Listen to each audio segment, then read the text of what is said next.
Shalom kakak, om, tante, opa, oma. Lewat program ini, kita akan belajar tentang Alkitab lebih dalam lagi dengan menggunakan bahasa yang lebih santai. Yang mau bertanya, bisa disampaikan lewat kolom komen, dan juga jika ada yang butuh dukungan doa, bisa disampaikan lewat kolom komentar yang ada di YouTube channel ini maupun yang ada di Facebook. Juga mohon dukungannya dengan like, subscribe, dan tekan tanda loncengnya. Dan jika ada yang ingin mendukung lebih lewat dana, bisa disampaikan lewat nomor rekening yang tersedia di kolom deskripsi. Dan lebih dari segalanya, mohon dukungan doanya ya, agar program ini bisa menjadi berkat bagi banyak orang, terlebih menyenangkan hati Tuhan. Oh ya, program ini akan selalu menemani kita setiap Senin sampai Minggu, setiap malam. Selamat mengikuti, Tuhan Yesus memberkati semuanya. Haleluya. Selamat malam semuanya. Mengiringmu seumur hidupku, masuk dalam rencanamu Bapa, pikiranku, kehendakku, ku serahkan padamu.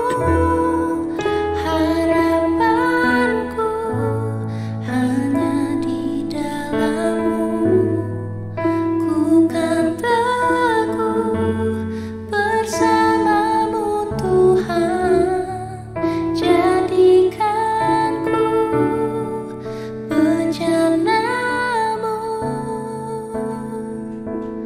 untuk memuliakan-Mu.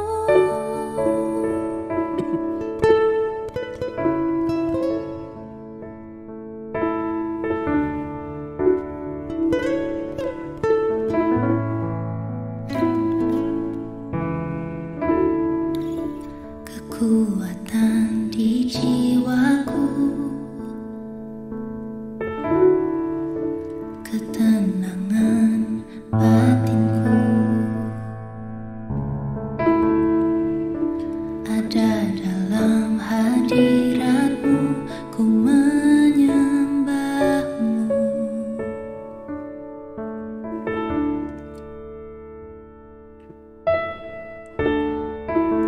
Tersungkurku di kaki-Mu, rasakan hadirat-Mu, takkan ku melepaskan-Mu, Kau cahaya bagiku. Mengiringmu seumur hidupku, masuk dalam rencana-Mu Bapa, pikiranku, kehendakku, ku serahkan padamu.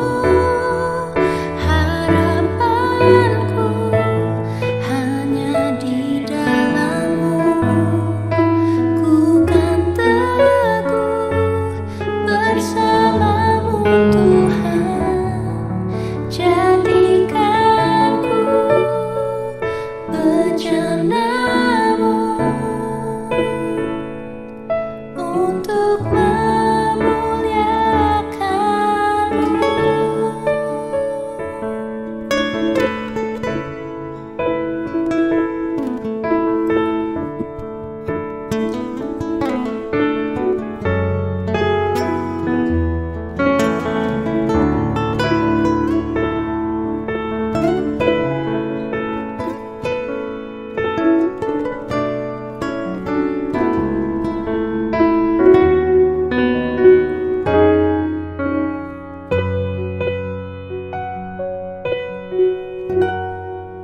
Mengiringmu seumur hidupku, masuk dalam rencana-Mu Bapa, pikiranku, kehendakku,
Ya, shalom semuanya, selamat malam.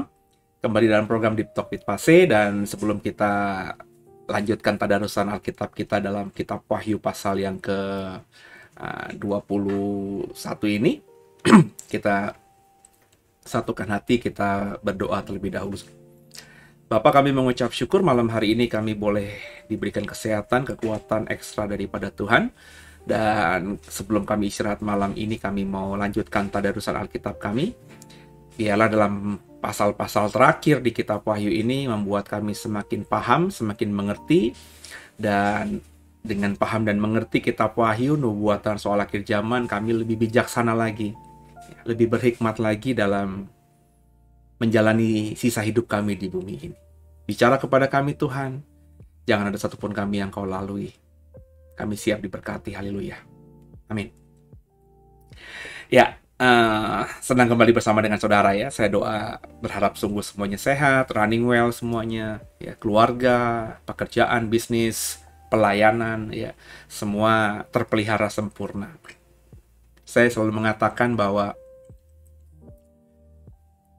kerjakan saja bagian kita yang terbaik ya. Apa yang menjadi tanggung jawab kita, apa yang menjadi panggilan kita dari Tuhan yang kita hidupi ya, kita kerjakan aja yang terbaik. Berusaha selalu beri yang terbaik seperti untuk Tuhan ya. Dan nanti berkatnya itu bukan dari orang-orang yang terpuaskan dengan kerja dan pelayanan kita, bukan. Upahnya kita dapatkan dari Tuhan. Karena kita bekerja bukan buat orang-orang tersebut, bukan buat atasan kita, bukan buat pemimpin kita. Kalau dalam pelayanan bukan untuk pendeta kita, bukan untuk gembala kita, tapi seperti untuk Tuhan. Ya, ketika kita bekerja dengan mainstream ya, dengan pemikiran, dengan motivasi seperti ini, saya percaya saudara, mata Tuhan melihat dan Tuhan pasti akan berkati kita. Jadi di sisa-sisa hidup kita, entah kita nanti mati ragawi atau kita nanti masuk dalam akhir zaman, saudara ya, saya berharap semua kita mengisi sisa hidup ini dengan lebih bijaksana, lebih baik lagi gitu, saudara ya. Dan sebelum kita lanjutkan, saya berharap semua kita membuka Alkitab kita masing-masing. Siapkan Alkitab kita. Coba kita saya berharap Bapak Ibu yang sudah berbulan-bulan bersama saya di tadarusan Alkitab ini, jadikan ini ya, program ini saya sebagai tools aja, sebagai alat bantu saja ya saudara ya. Jadi jangan depend on, jangan tergantung penuh kepada saya atau program ini. Jadi saya tidak mendesain, tidak ada dalam hati saya, tidak ada dalam pemikiran saya. Saya berharap saudara bergantung sama saya ya. Jauh dari semuanya itu ya. Saya tidak pernah mau dalam membangun pelayanan ya, apapun itu, hal kecil, hal besar, orang tergantung sama saya ya. Jadi saya buat seperti ini bukan untuk menjadikan saya sebagai orang yang harus diikuti oleh saudara, no ya. Saya buat program ini supaya saudara terbantukan awalnya ya, memiliki ritme membaca Alkitab setiap hari sepasal paling tidak, dengan harapan kalau ritmenya sudah didapat, sudah kita nikmati ya, Bapak Ibu bisa meningkatkan ritmenya itu bukan cuma 1 jam. Berarti kan program ini tetap mungkin Bapak Ibu ikuti, tapi Bapak Ibu punya waktu lain lagi untuk mendalami ya. Dalam program ini saya sengaja pakai bahasa yang sederhana, sesederhana mungkin ya. Saya tidak berteologi dalam program Deep Talk with Pase, karena bukan saya merendahkan saudara, tapi saya memahami program ini bisa diikuti oleh orang-orang yang bahkan awam, yang bahkan baru bertobat ya. Saya dapat kesaksian ada 1-2 orang yang ikut program ini, itu ternyata baru menjadi Kristen ya. Dan saya kalau pakai bahasa teologi yang tinggi, tentu orang-orang, maafkan saya, yang baru menjadi Kristen akan keblinger gitu ya. Bahkan belum tentu orang-orang yang punya skill teologi itu bisa memahami juga ya. Karena kalau kita pakai bahasa teologi itu, saya saja kadang-kadang kalau dengar seminar yang dibawakan oleh para teolog-teolog yang memang berkecimpung kesehariannya dalam dunia teologi ya itu pusing saudara ya. Terlebih saya sekarang ini sudah masuk dalam dunia praktikal ya. Saya sudah menjadi gembala. Saya bukan lagi dosen yang full mengajar teologi ya. Sehingga saya sudah memahami bahwa ternyata dengan bahasa teologi yang tinggi itu ketika dibawa dalam dunia praktikal, dalam konseling, dalam pelayanan mimbar, dalam ya penggembalaan itu nggak make sense, saudara, ya nggak pas.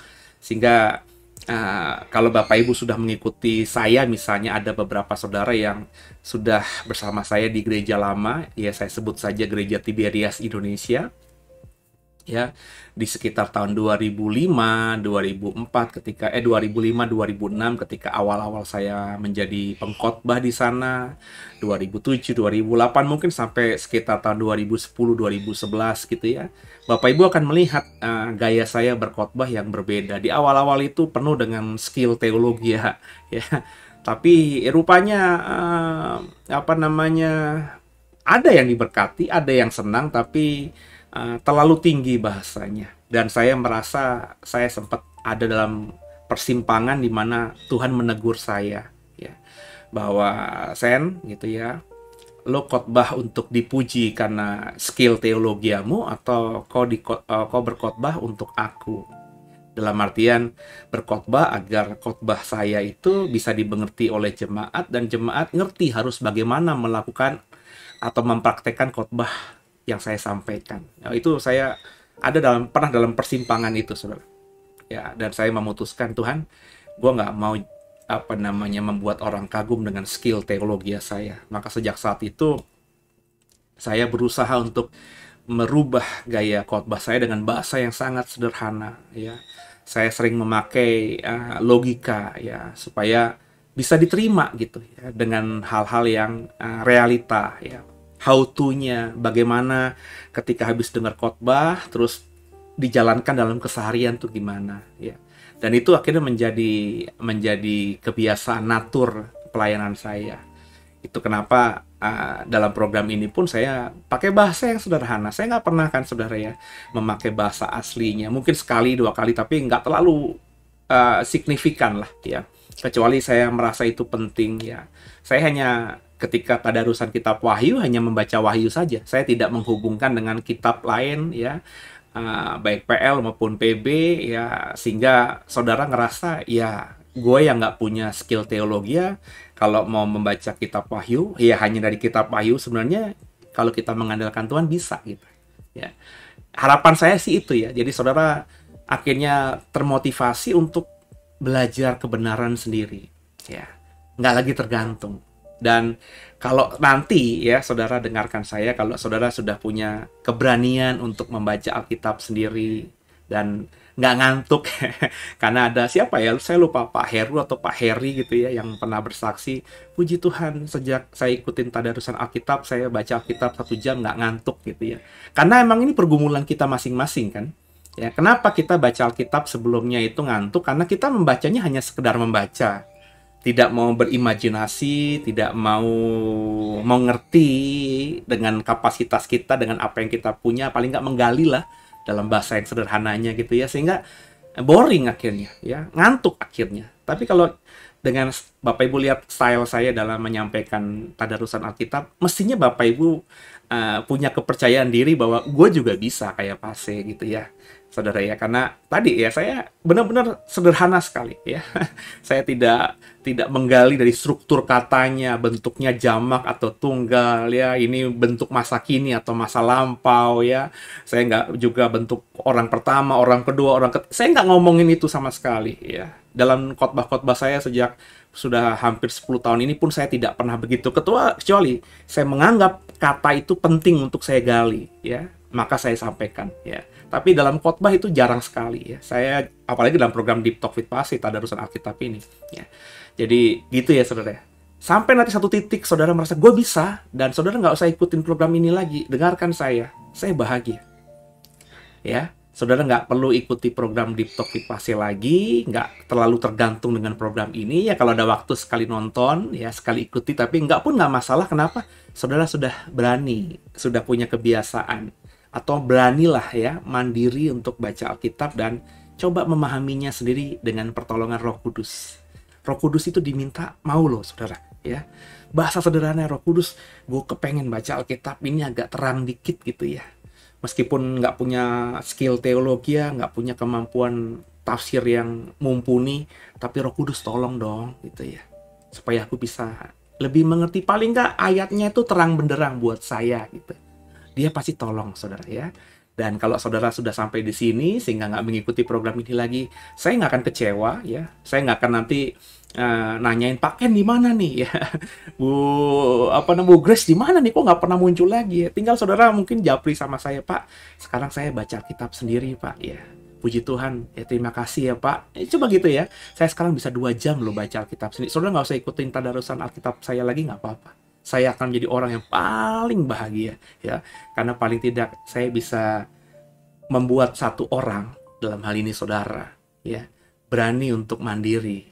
Dan saya percaya kalau sudah sampai level ini, saudara akan jadi orang yang juga berani untuk men-sharingkan apa yang kau dapatkan.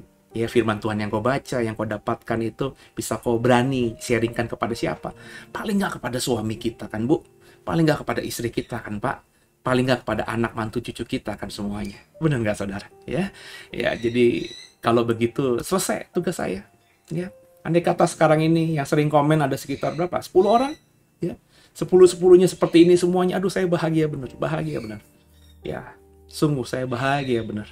Bahkan kalau itu terjadi dan Tuhan panggil saya udah bahagia banget saudara, bahagia ya, karena saya berhasil memuridkan seorang murid dan akhirnya menjadi seorang yang lulus ya, jadi wisudawan dan jadi guru nantinya. Aduh, bukankah itu kebahagiaan kita? Sering saya ungkapkan ya, saya berusaha, sekarang posisi saya gembala, bahagia nanti kalau ada pendeta-pendeta saya atau orang-orang yang saya kader menjadi gembala.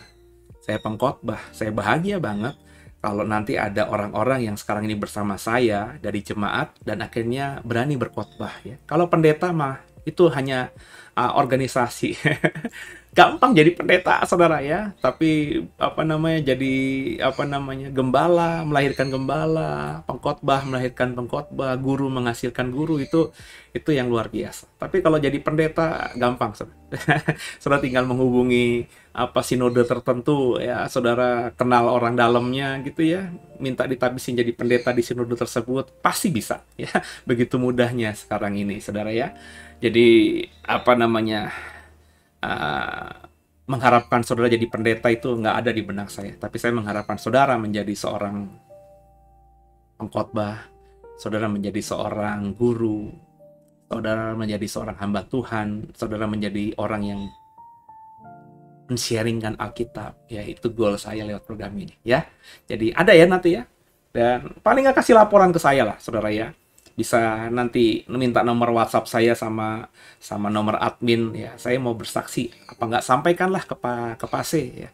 Sekarang saya sudah berani mengajar atau bersaksi di live chat ini ya. Itu penghiburan luar biasa buat saya, dan itu jauh lebih luar biasa. Bahkan mungkin kalau saudara boleh percaya apa tidak, itu jauh lebih berharga daripada saudara ngasih saya sesuatu yang besar secara materi. Karena yang besar secara materi itu uang, apapun itu bentuk materi itu saudara ya, itu saya percaya Tuhan pasti akan siapkan buat saya kalau saya setia sama dia gitu ya. Tapi kalau saudara menjadi seseorang yang seperti saya hari ini, berani mengajar, punya hati untuk menginjili orang, punya hati untuk membuat orang lain bertumbuh imannya, itu luar biasa ya.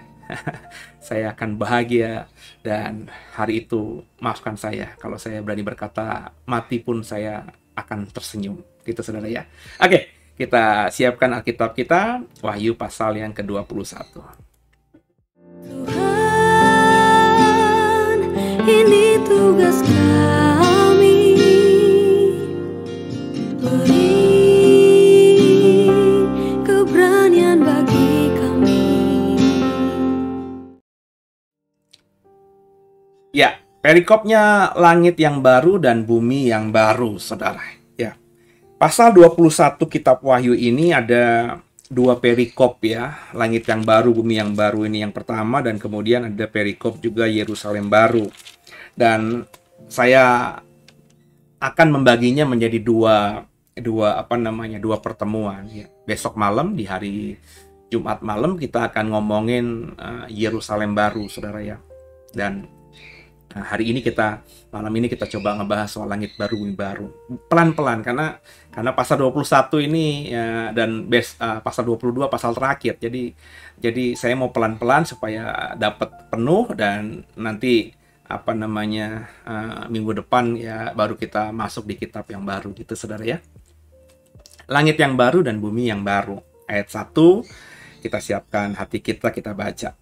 Lalu aku melihat langit yang baru, bumi yang baru, sebab langit yang pertama dan bumi yang pertama telah berlalu, dan laut pun tidak ada lagi. Menarik, saudara ya. Aku melihat langit yang baru, bumi yang baru. Langit yang pertama berarti kan itu bicara mengenai cakrawala yang kita bisa lihat. Siang hari kita bisa lihat ke atas, panas terik matahari, ya. Awan mungkin bisa kita lihat. Kalau malam hari kita lihat ke atas, kalau nggak mendung ya berarti kita bisa lihat bulan dan bintang ya. Ya pokoknya benda-benda cakrawala ya, mungkin kita bisa tiba-tiba melihat dengan mata telanjang bintangnya jatuh, atau dengan bantuan teleskop kita bisa melihat planet-planet yang nun jauh di sana. Itu semuanya akan hilang. Langit yang pertama yang kita bisa lihat sekarang itu akan berlalu ya. Bumi tempat kita berpijak hari ini ya itu akan berlalu. Bapak Ibu tentu tahu ya tafsiran saya soal bumi menjadi apa. Saya sudah jelaskan berkali-kali dalam tadarusan Alkitab sebelumnya, di malam-malam sebelumnya. Tinggal Bapak Ibu ikuti aja ya. Jadi nggak ada lagi. Yang ada adalah langit baru, bumi baru. Bumi baru ini apakah berarti bumi seperti kita lagi ya? Yang seperti ini Tuhan ciptakan lagi ya? Atau bumi menjadi bumi yang lama ini menjadi bumi yang baru? Enggak tentunya ya. Karena bumi yang pertama itu akan berlalu dan akan muncul bumi yang baru. Bumi yang baru di sini maksudnya lebih, kalau tafsiran saya, menekankan pada tempat tinggal kita yang baru. Itu makanya ya Bapak Ibu pernah nonton film Marvel gitu nggak? Kayak Thor, Captain America gitu ya. Kalau Bapak Ibu suka film-film seperti saya suka film superhero, saudara. Jujur saya mengakui bahwa saya ya, kalau saudara bilang itu kedagingan ya silahkan saja. Cuma kalau bagi saya ya nggak ada salahnya juga nonton film-film untuk menghibur ya, untuk refreshing gitu ya, daripada melakukan hal-hal yang tidak yang lebih buang waktu lagi ya, tidak pada tempatnya. Jadi karena saya memang dari kecil saya selalu bilang kan, superhero saya siapa, saudara tentu kalau ikutin ini tahu ya. Saya suka Superman gitu ya. Sampai sekarang saya masih mengagumi figur ini dalam fiksi tentunya. Saya tahu ini bukan realita. Tapi ya dengan seumur saya hari ini ya, saya bisa lebih mengendalikan diri. Dulu waktu masih muda, saudara, ada uang ada ya, saya selalu ya ada baju t-shirt Superman yang bagus, ada dapat informasi, ada action figure Superman yang bagus gitu ya, pasti akan saya kejar, saya cari ya. Tapi hari-hari ini bagi saya sudah bisa mengendalikan diri. Uangnya ada, saya nggak mau lagi gitu ya. Bagi saya cukup mengagumi, mengidolakan dalam tanda kutip cerita di masa kecil itu ya, tapi ya sebatas itu ya. Saya bisa menata diri lebih baik lagi lah ya. Nah, mungkin karena masa kecil saya mengidolakan itu, ya mungkin karena di masa kecil saya juga oleh bapak ibu saya mengarahkan saya ke sekolah minggu, ya. Cuma tidak membuat saya di rumah itu bisa mengenal Yesus dengan sharingnya mereka. Mungkin karena mereka terbatas juga ya waktu mereka untuk saya, karena ibu saya saat itu kerja karena sebagai tenaga kesehatan, ada dinas pagi, dinas siang, dinas malam ya. Itu setiap seminggu sekali, kalau tidak salah. Minggu ini dia pagi, kalau pagi berarti dari pagi sampai siang di tempat rumah sakit itu. Terus kalau dia dinasnya atau tugasnya sore ya, berarti dia dari siang sampai malam ya. Kalau dia dinasnya malam berarti dia dari sekitar malam sampai pagi gitu ya. Jadi waktu, jujur saya, waktu saya ya tiap hari ketemu sama ibu saya, tapi bisa punya waktu di mana akhirnya ibu saya cerita soal Yesus gitu ya, hampir nggak ada gitu ya. Bapak saya juga mungkin karena waktu saya masih kecil ya, itu ya apa namanya, mungkin karena kerjaan juga ya, juga tidak punya apa ya, skill, atau mungkin juga dididik dengan cara seperti itu oleh orang tua mereka. Yang penting lo Kristen tapi kenal sama Yesus, ya udah di gereja aja, sekolah minggu aja, mungkin begitu ya. Sehingga jujur saya ya tidak mengidolakan Yesus gitu. Ketika saya masa kecil, saya Tuhan saya Yesus, tapi saya lebih mengagumi misalnya kayak tadi Superman dan lain sebagainya. Ya tapi puji Tuhan saya bertobat. Nah, itu tidak saya kondisikan di anak-anak saya. Jadi saya bilang anak-anak saya, lu suka film-film boleh ya, tapi itu fiksi ya, itu isapan jempol ya, imajinasi aja. Tapi Yesus adalah superhero yang sejati gitu, kurang lebih saya ajarkan begitu. Nah karena saya suka superhero itu, Bapak Ibu kalau nonton Marvel ada Thor itu punya planet, atau tinggal di sebuah planet atau bukan planet ya planet lah ya, sebuah tempat ya di luar angkasa sana, citanya namanya Asgard ya. Singkat cerita, suatu waktu Asgard akhirnya dihancurkan ya oleh musuh ya, yang tentunya juga makhluk luar angkasa ya, kan filmnya Marvel kan seperti itu. Sehingga hancur planet Asgard itu, namun beberapa orang dari Asgard itu terselamatkan, naik satu buah kapal besar. Dan untuk sementara waktu Alkitab lagi, Marvel di film apa namanya, serinya Marvel itu mereka sampai di bumi ya. Jadi sampai di bumi, tinggal untuk sementara waktu di sebuah lokasi di bumi, dan akhirnya mereka setelah situasinya aman, terkendali, mereka mencari tempat tinggal yang baru di salah satu planet yang ada di antariksa, kurang lebih seperti itu. Nah, saya ngebayangin itu, apakah bumi yang baru itu seperti itu gitu. Ya. Ketika Tuhan izinkan bumi ini hancur oleh apa? Kan Bapak Ibu ikuti kemarin ya, oleh api ya, yang datang dari atas, dan juga Bapak Ibu sudah saya jelaskan tafsiran saya bahwa sebagian bumi sudah menjadi lautan api ya. Dan akhirnya menjadi api semuanya, hilanglah bumi pertama. Kemudian saya berimajinasi lewat film itu, apakah ada teknologi saat itu Tuhan izinkan manusia-manusia yang hidup di zaman itu tuh pindah gitu ya ke sebuah planet yang baru di tata surya kita ya. Jadi langit baru, bumi baru. Ya, saya terbuka kemungkinannya dengan hal itu ya. Tapi ya saya tentu ukuran saya lebih kepada Alkitab, bahwa langit dan bumi yang baru itu Tuhan siapkan untuk kita gitu ya. Nah, kita bisa ke sana bagaimana caranya ya, coba kita membaca ini ya, langit dan baru, bumi yang baru. Yang saya mau katakan, Alkitab saya mengatakan bahwa langit dan bumi yang sekarang ini itu hilang semuanya. Bahkan laut pun tidak ada lagi. Laut, Bapak Ibu, bukan sekedar bicara mengenai air, samudra yang ada di seberang pantai gitu. Laut, kalau kita bicara mengenai terminologi laut dalam dunia Alkitab, itu bicara mengenai sesuatu tempat yang gelap gitu ya. Jadi terlebih dari dunia purba ya, yang hidupnya fokus di di daratan, apalagi perjanjian lama ya. Sehingga laut itu ya bicara mengenai sesuatu yang mengerikan ya. Makanya kalau kita belajar sejarah dunia, seperti orang-orang seperti Christopher Columbus, terus juga siapa yang dari Portugis itu yang sampai ke Indonesia, Marco Polo gitu saudara ya.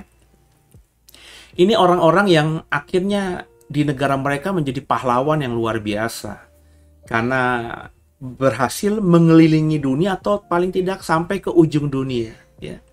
Sehingga akhirnya orang-orang yang tadinya cuma selentingan Ya kalau kita belajar sejarah ya, bahwa di timur sana kalau kita ngomongin misalnya The Great Alexander ya, Alexander Agung itu kan negerinya kan di Yunani sana ya, di apa namanya, di wilayah sekarang ini Eropa gitu ya.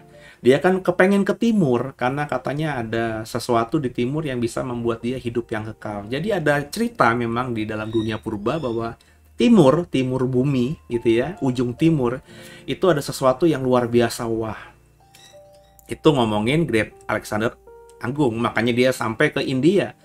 Ada beberapa buku cerita soal Alexander Agung, sebenarnya goalnya dia bukan ke India tapi ke timur lagi. Dan Bapak Ibu kalau dari India narik ke timur lagi ya ujung-ujungnya ya Asia Tenggara, Indonesia ya. Kemudian juga ya Marco Polo, terus juga Christopher Columbus. Kalau Bapak Ibu membaca juga, Christopher Columbus sebenarnya pengennya ke timur ya, tapi dia akhirnya mendarati di Amerika gitu ya. Tapi orang-orang Marco Polo tentunya yang sudah sampai, dan beberapa pelaut dari Portugis yang sampai ke wilayah Nusantara ini, ketika kembali semua jadi pahlawan karena menemukan tadi harta yang saat itu lebih berharga daripada emas, yakni rempah-rempah, saudara. Ya, sesuatu yang apa namanya bisa menjadi obat saat itu, bisa menjadi obat itu buat umur panjang gitu saudara ya. Dan juga bisa sesuatu yang tidak mereka temukan, rempah-rempah kayak cengkeh itu mereka nggak temukan di daerah Eropa, nggak bisa hidup saudara di wilayah Eropa, hidupnya di daerah tropis seperti Indonesia ini ya. Jadi apa namanya ya, yang saya mau katakan bahwa bisa lewati laut, mengarungi laut dan kembali dengan selamat itu sesuatu yang luar biasa ya. Terlebih apalagi di abad-abad 18-an, 17-an ketika belum ada teknologi minyak bumi ya. Jadi terang itu bisa didapat dari minyak yang didapat dari ikan paus atau ya ikan paus saudara ya. Jadi ada perburuan ikan paus saat itu untuk diambil lemaknya dan diproses menjadi apa namanya minyak untuk menyalakan lampu dan lain sebagainya gitu ya. Jadi itu mahal saat itu ya, makanya perburuan ke laut itu luar biasa ya. Orang yang kembali dan mendapatkan bisa membunuh ikan paus dan mengambil lemak-lemaknya untuk dibawa menjadi orang yang kaya raya ya. Laut itu sesuatu yang mengerikan, tempat kematian. Jadi orang yang berhasil melewati laut itu ya orang yang luar biasa. Jadi ketika laut pun tidak ada kematian ya, bicara mengenai kegelapan itu nggak ada lagi ya. Jadi dari sini kita bisa menafsirkan bahwa langit yang baru dan bumi yang baru nanti itu nggak ada lagi laut. Berarti kalau nggak ada laut ya kontinen atau pulau ya, tempat baru kita nanti, bumi baru kita nanti yang Tuhan siapkan itu ya bentuknya kontinen atau daratan semuanya, nggak ada laut. Nangkap ya saudara ya. Dan bentuknya seperti apa ya mungkin kita bisa lihat misalnya seperti planet-planet yang kita temukan di tata surya, dan ilmu pengetahuan kita bisa mengcovernya lewat foto-foto digital gitu ya. Kan kita bisa lihat di Google bagaimana permukaan planet Mars, bagaimana permukaan planet apa namanya yang lainnya, bulan gitu ya. Ya mungkin seperti itu ya, nggak ada air, nggak ada laut gitu ya. Cuma tentu tidak seperti itu ya, karena nanti kalau kita membaca meskipun tidak ada laut tetap ada air di situ ya, air yang bicara mengenai sumber kehidupan ya. Coba kita baca lagi ayat berikutnya. Kita baca ayat yang kedua saudara ya bersama saya. 3, 1 ya. Dan aku melihat kota yang kudus ya, Yerusalem yang baru turun dari surga dari Allah yang berhias bagaikan pengantin perempuan yang berdandan untuk suaminya. Dan rupanya langit baru, bumi baru yang tidak ada lagi lautan ini oleh Yohanes ya disebut sebagai Yerusalem yang baru. Berarti kan sebuah kota ya. Perhatikan baik-baik, aku melihat kota yang kudus. Jadi bicara soal kota, tempat tinggal kita yang baru tuh di surga itu, Bapak Ibu jangan berimajinasi surga itu seperti apa gitu ya. Alkitab aja yang kita pegang itu sebuah kota ya, dan kita akan tinggal di sebuah kota itu, makanya nggak ada lagi laut ya. Apakah nanti di ujung kota itu, kalau kita keluar kota itu ada laut apa tidak? Saya rasa kita tidak akan ada keinginan untuk keluar dari kota itu, ya. Mengingat nanti deskripsi kota itu seperti apa, itu membuat kita nyaman, ya. Jadi kota itu kota yang kudus, dan menariknya turun dari surga. Ini tempat kita kekekalan itu turun dari surga.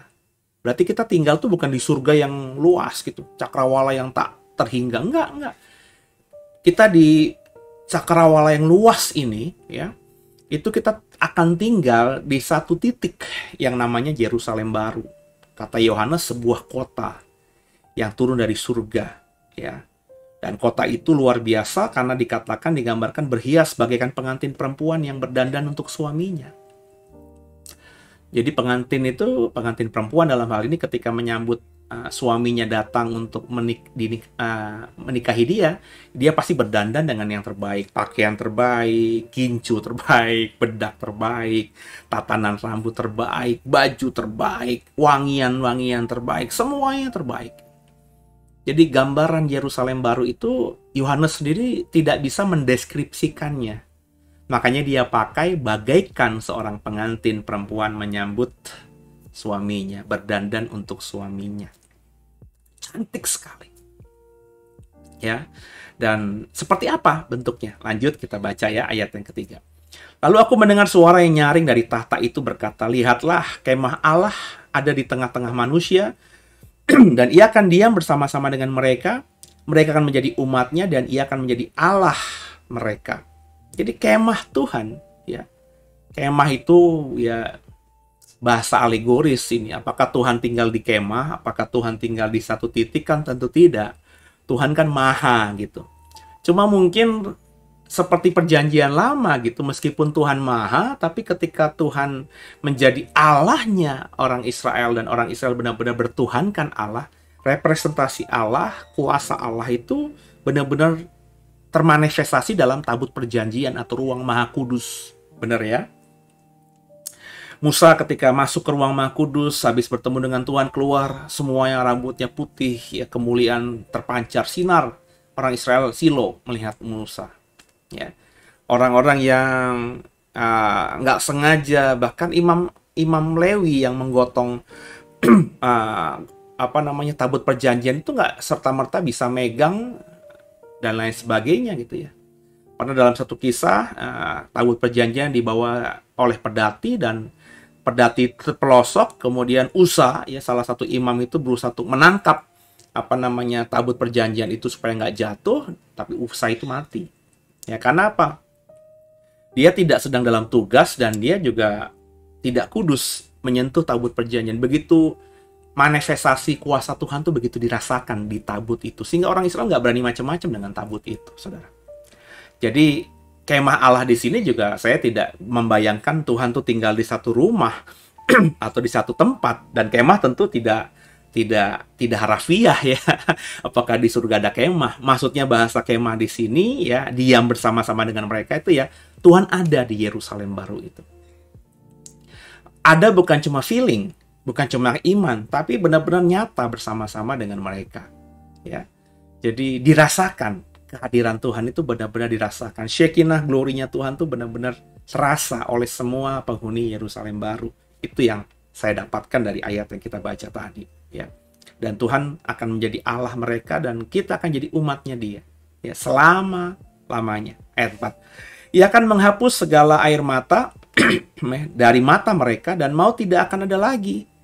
Tidak akan ada lagi perkabungan, ratap tangis, duka cita, sebab segala sesuatu yang lama itu telah berlalu. Jadi bukan cuma langit dan bumi yang pertama berlalu, laut tidak ada, bukan cuma itu, tapi semua yang lama itu ya berarti hal-hal tadi, salah satunya yang disebutkan tadi. Ini kan hanya sebagian aja. Ya. Yang di Yohanes ekspresikan tuh yang bersifat duka cita, ya, kayak air mata, perkabungan, ratap tangis, ya, hal-hal yang duka itu nggak ada lagi, ya. Apalagi kalau kita sudah memahami bahwa Satan nggak dapat bagian di situ, Satan sudah dilempar ke lautan api, berikut juga tentunya semua malaikat-malaikatnya. Maka dalam Yerusalem baru itu nggak ada lagi dengki, iri hati, ya, sakit hati, ya, tersinggung. Nggak ada juga orang yang bercandanya berlebihan, ya, ngebully, memfitnah. Itu nggak ada lagi semuanya. Ya. Jadi yang ada di sana adalah opposite dari apa yang saya sebutkan tadi, atau lawan dari yang saya sebutkan lagi tadi. Kalau nggak ada duka cita, berarti di surga adanya sukacita. Kalau nggak ada air mata, di surga karena kesedihan, perkabungan, ya, atau duka cita, maka yang adanya sukacita, senyuman, ya. Kalau nggak ada lagi ratap tangis, ya, berarti yang ada opposite-nya, lawannya, yakni tawa sukacita, ya. Tapi tentu tawa sukacita bukan orang yang mabuk karena anggur gitu, ya. Tawa sukacita bahagia luar biasa, ya. Jadi inilah yang diekspresikan oleh Yohanes. Tentu yang dia tulis di sini tidak seperti yang ada dia saksikan. Maksud saya yang disaksikannya, dan nanti kalau Bapak Ibu dan saya diizinkan Tuhan akhirnya sampai di Yerusalem baru ini, situasi Yerusalem baru akan jauh lebih luar biasa daripada apa yang dibaca dalam Wahyu pasal 21 ini, saudara. Ya. Makanya saya tuh penasarannya pakai bingit gitu, ya. Bisa nggak, ya? Saya sampai di sana gitu, ya, dan saya penasaran banget dengan apa yang disebut dengan Yerusalem baru itu. Lanjut, ya, ayat yang kelima. Ia yang duduk di atas tahta itu lalu berkata, ya, lihatlah aku menjadikan segala sesuatu baru. Firman-Nya, tuliskanlah karena segala perkataan inilah tepat dan benar. Yohanes disuruh tulis bahwa aku menjadikan semuanya baru. Yang lama nggak ada lagi, telah berlalu, ya. Langit dan bumi yang pertama hilang, laut pun nggak ada. Aku ciptakan yang baru untukmu, kota yang baru yang kuberi nama Yerusalem baru, turun dari surga. Inilah tempat yang menurut saya sedang disiapkan oleh Tuhan. Ketika Yesus naik ke surga, ya,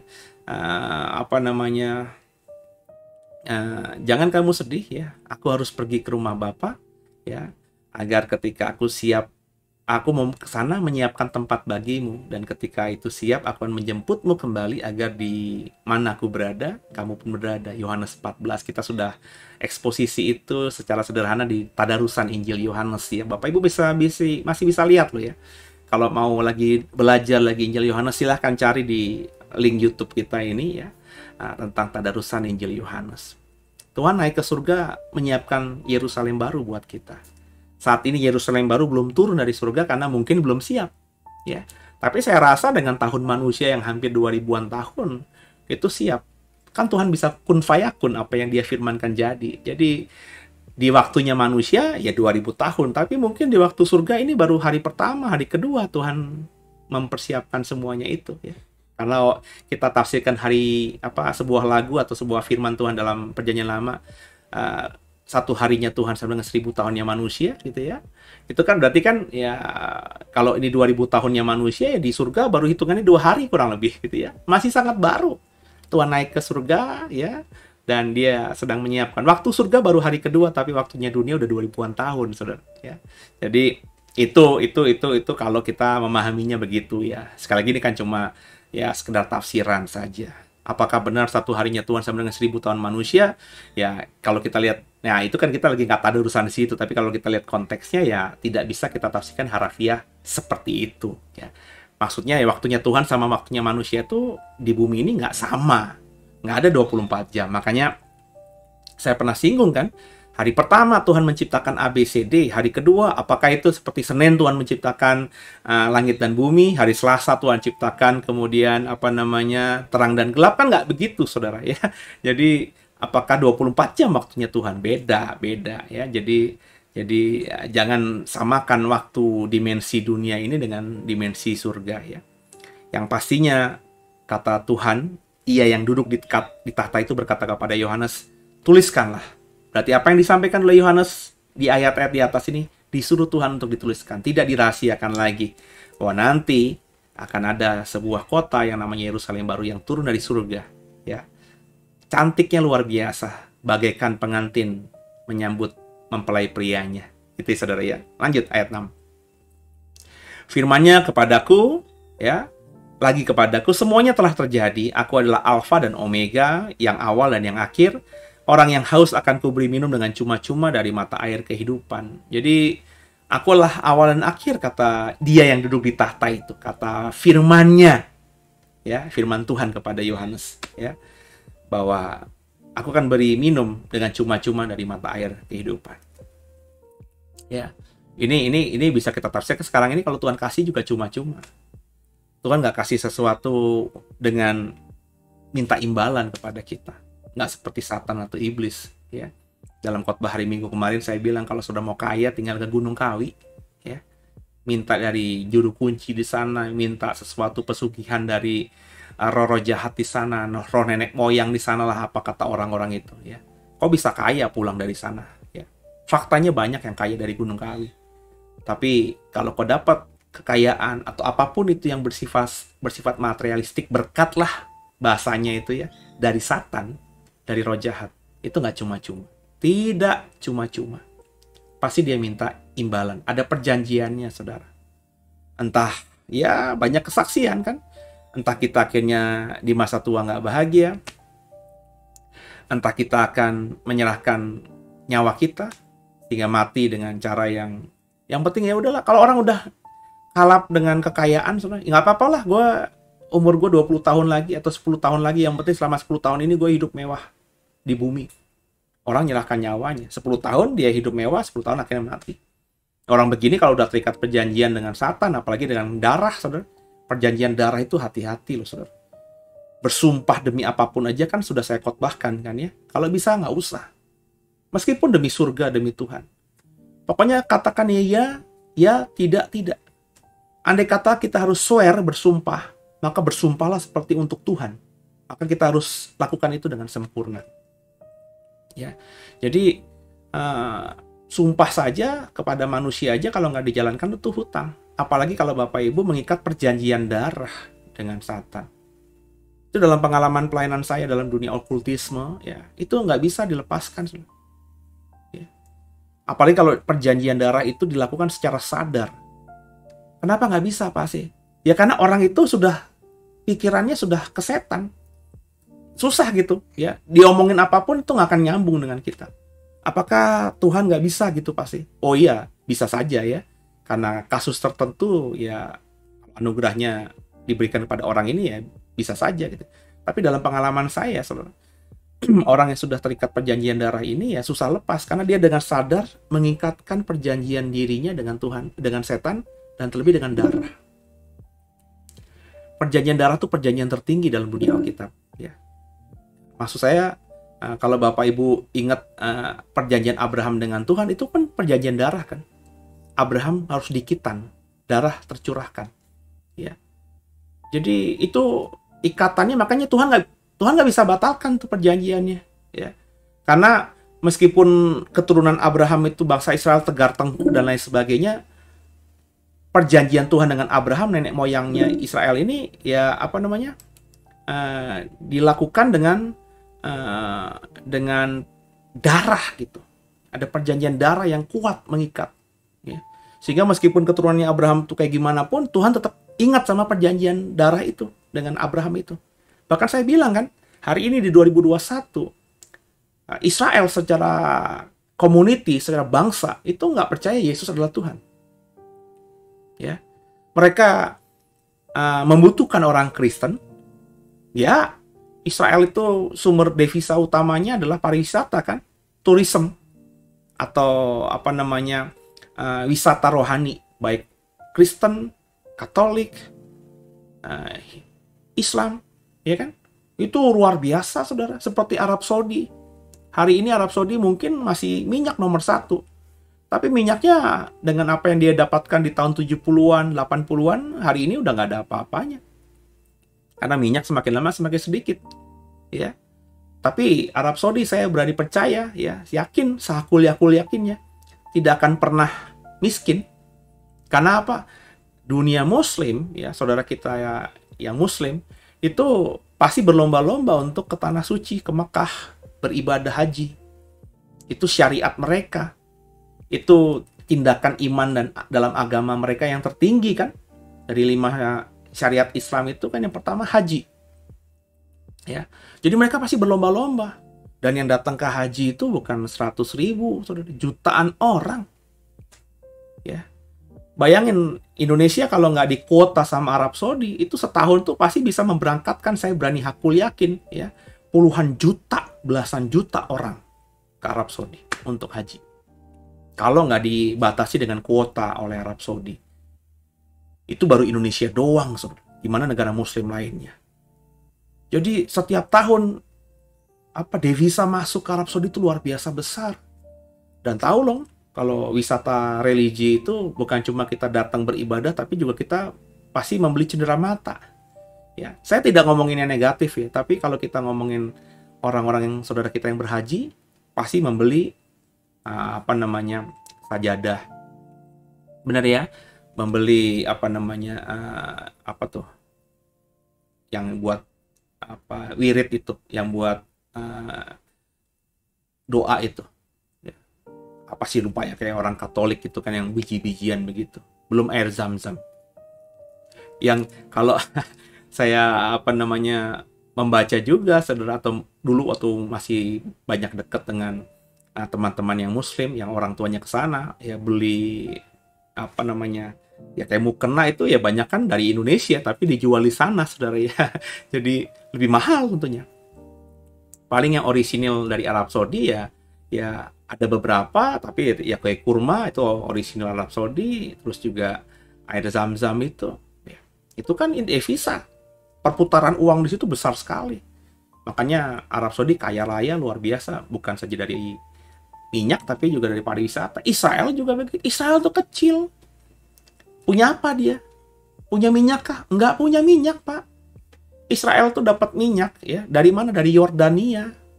Mereka sudah ada perjanjian gitu.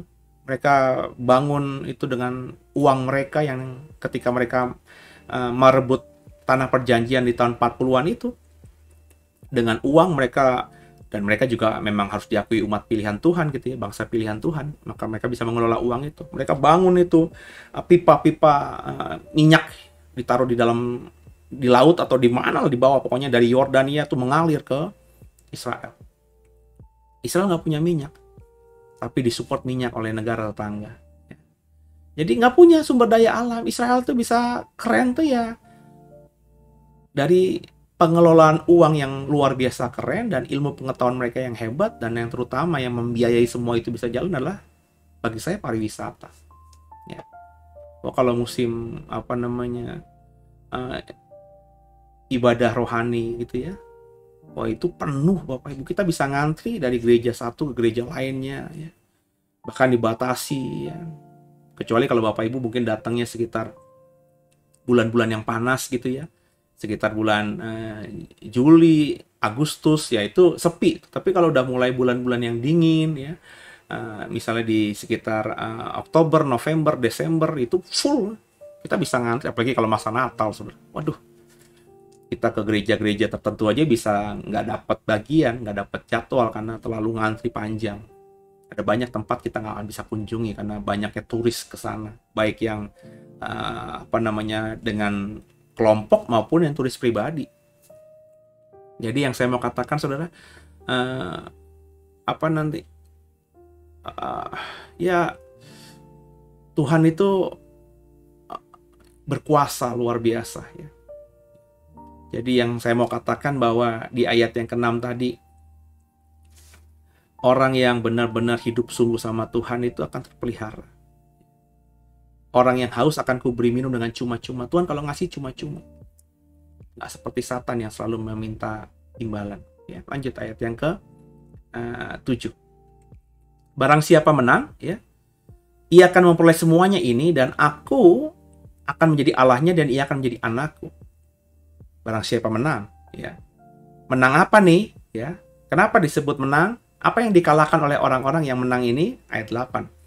Tapi orang-orang penakut, orang-orang yang tidak percaya, orang-orang keji, pembunuh, orang-orang sundal, tukang-tukang sihir, penyembah berhala, semua pendusta, mereka akan mendapat bagian mereka dalam lautan api yang menyala-nyala oleh api dan belerang. Inilah kematian yang kedua.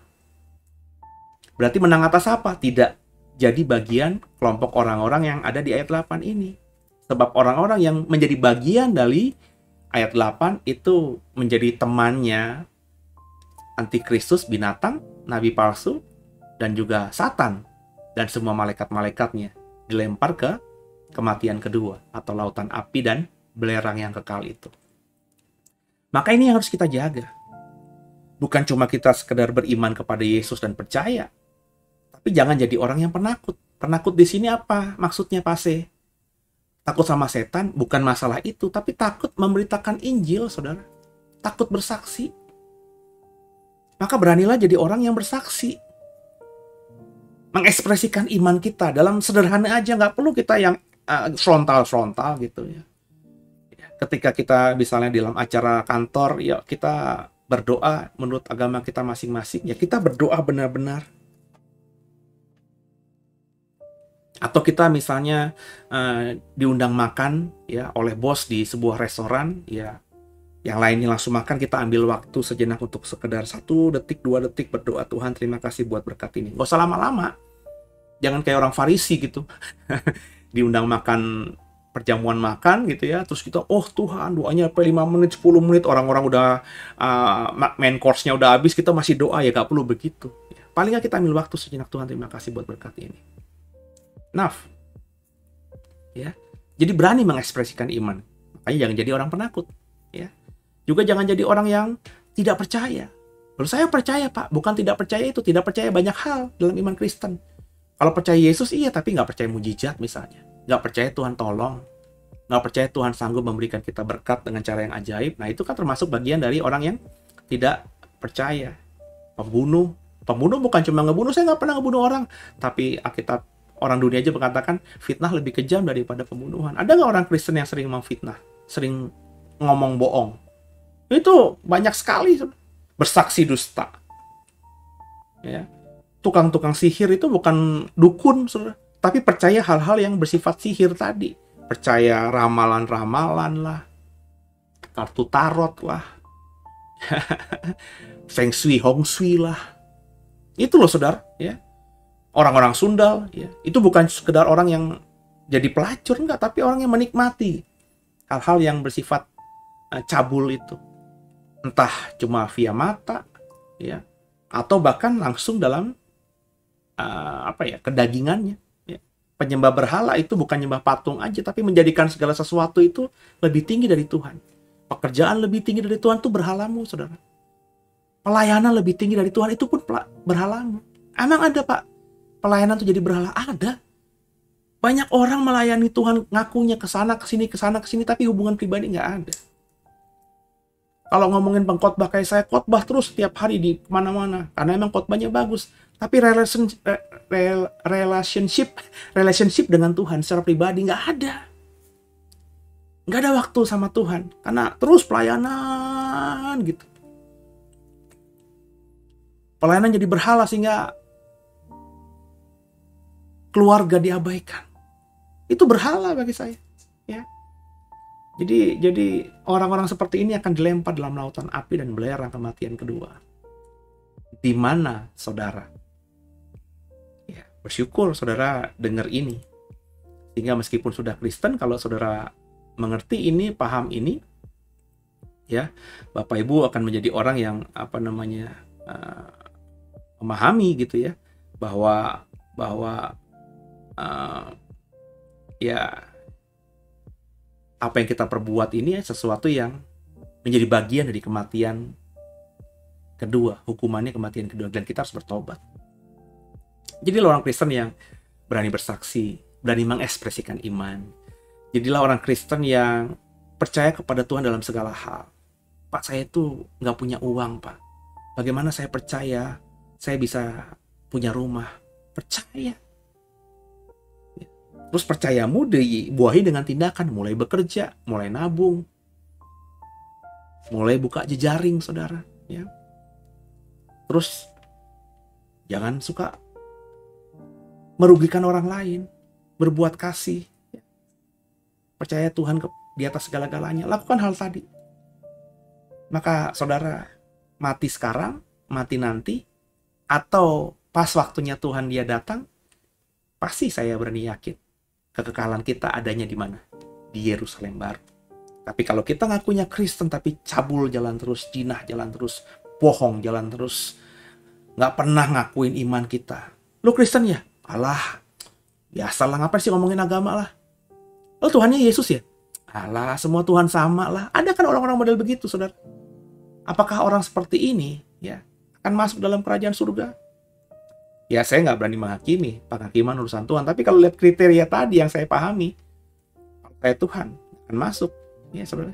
Jadi, kerjakan bagian kita yang terbaik, dan upahnya pasti nanti yang indah yang tidak pernah kau bayangkan. Saya kerjakan, saudara, mati-matian hari-hari ini untuk berusaha mengalahkan kedagingan, tidak memikirkan kedagingan, orientasinya Tuhan semata. Pikiran saya arahkan dalam perkara-perkara yang di atas. Itu berarti minta ampun loh. Dan saya masih berjuang. Saya berharap saudara juga lakukan hal ini. Sama-sama kita, selama masih nafas, kita harus terus berjuang. Jangan pernah puas. Anggaplah kita belum ngelakuin apa-apa. Sehingga kita selalu berusaha berbuat yang terbaik untuk Tuhan. Haleluya. Sungguh banggaku punya Bapa sepertimu, yang tak pernah meninggalkanku. Ya, kita akan akhiri program kita malam hari ini, dan terima kasih buat kebersamaannya. Terus dukung saya, dukung Dewi dalam pelayanan digital ini. Ya, Bapak Ibu yang belum tahu, saya sedang mengarahkan gereja yang saya gembalakan, yang Tuhan percayakan untuk saya gembalakan ini untuk melayani lebih serius di dunia digital. Ya, inilah visi yang Tuhan taruhkan kepada saya. Ya. Jadi saya sekarang ini tidak lagi konsen atau fokus pada memenuhi gereja yang kami punya, gedung gereja dengan orang-orang yang datang ke gereja. Ya, saya sekarang ini berusaha untuk membawa gereja lebih melayani ke dunia luar. Ya, karena Tuhan sudah buktikan kepada saya gitu ya, bahwa dalam pelayanan berkat itu tidak semata-mata datang dari persembahan orang atau jemaat yang datang ke gereja. Dulu saya sebelum dunia digital ini mikir, kalau gereja punya gereja, ngembalain gereja, terus jemaatnya cuma yang datang 10-20 orang, gimana bisa hidup ya? Saya mikirnya gitu dulu. Tapi ketika saya mulai melayani secara digital, ya, saya melayani Nothing Tulus. Saya begini meskipun ada link persembahan nomor rekening, tapi saya jujur ya, di atas ya, tidak berpikir ya atau terlalu mengharapkan persembahan ya yang diberikan oleh siapapun yang mendengarkan program ini lewat itu ya. Jadi ada apa tidak, saya bukan itu goal saya dalam melayani dalam digital ini.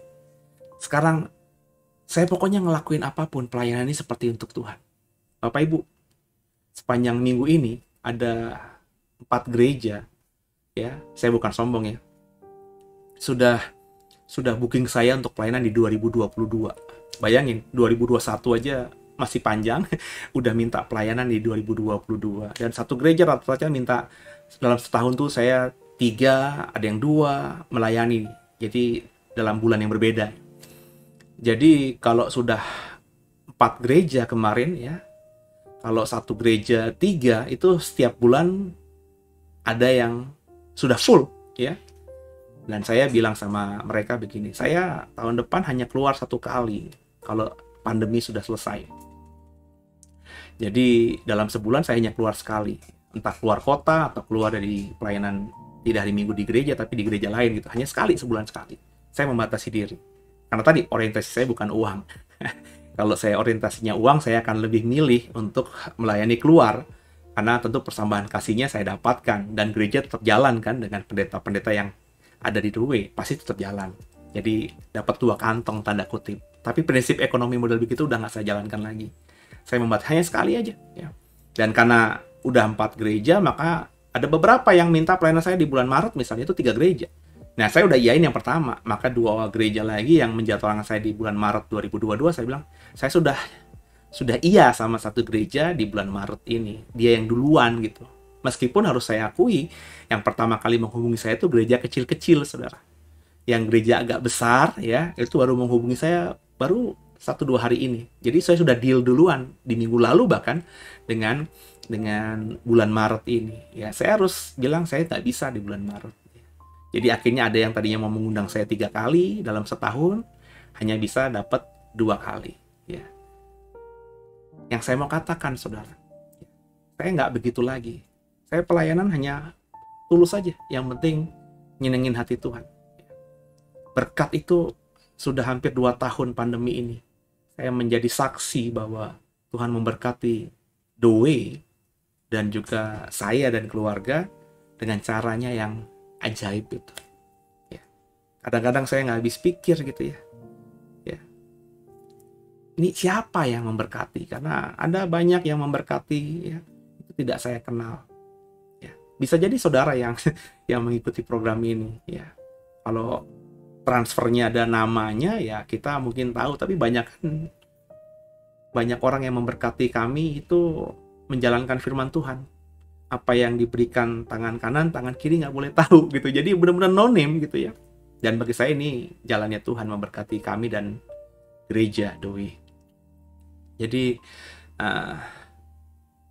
apakah ya model saya ini nggak bisa dikerjakan dalam saudara yang kerjanya di sekuler? Bisa, saudara. Makanya senangkan Tuhan, kerja yang benar seperti untuk Tuhan. Nanti soal yang, maafkan saya, makan, minum, pakai, Tuhan yang cukupkan, tepat pada waktunya. Gitu ya saudara ya. Satu hati kita doa. Makasih Tuhan buat malam hari ini. Kami sudah belajar banyak dari Wahyu pasal 21. Belum selesai, kami lanjutkan besok Jumat untuk Yerusalem yang baru. Makasih Tuhan Yesus, doa kami semua kami tidur dengan nyenyak. Besok Jumat pagi boleh bangun dengan tubuh bugar. Bisa kerja di weekend Jumat, hari terakhir di minggu ini kami bekerja dengan maksimal. Sehingga kami bisa liburan weekend di Sabtu dan Minggu dengan tenang, dengan nyaman. Pergumulan kami serahkan pada Tuhan. Ampuni salah dosa kami. Yesus Kristus adalah Tuhan Juru Selamat kami yang hidup. Dan malam hari ini kami serahkan tubuh, jiwa, roh kami hanya untuk Tuhan. Haleluya. Amin. Saudara kekasih Tuhan, selamat malam, selamat istirahat. God bless you all. Semoga diberkati ya.